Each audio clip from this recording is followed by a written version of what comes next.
Ang mabuting balita ng Panginoon ayon kay San Lucas. Noong panahong iyon, nagmamadali ang mga pastol na lumakad patungong Bethlehem at nakita nila sina Maria at Jose at ang sanggol na nakahiga sa sapsaban. Kaya't isinaysay nila ang mga sinabi ng mga anghel tungkol sa sanggol na ito.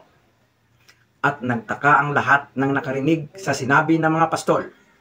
Natanim sa isip ni Maria ang mga bagay na ito at kanyang pinagbulay-bulay.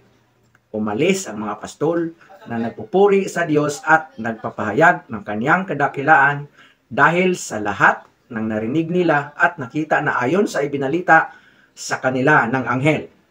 Pagdating ng ikawalong araw ay tinuli ang bata at pinangalan ng Jesus, ang pangalang ibinigay ng anghel bago pa siya ipinaglihi, ang salita ng Diyos. Pagsasaliwa.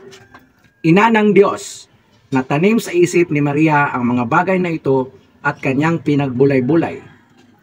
Isang dakilang pagpapala ang pagkakahirang kay Maria bilang ina ng Diyos.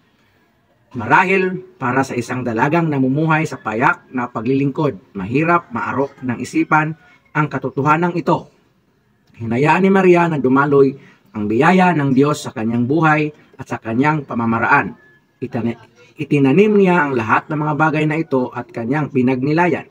Sa ating buhay, maraming mga pangyayaring hindi natin inaasahan, ngunit dumarating at kailangang tanggapin.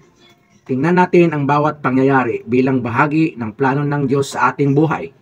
Naway patuloy na lumalim ito sa ating mga puso at sa pamamagitan nito magbunga at magsilang ng biyaya sa ating pamilya at komunidad. Isilang nawa ang dakilang plano ng may kapal sa ating buhay na pagsaksi sa kanyang kabutihan.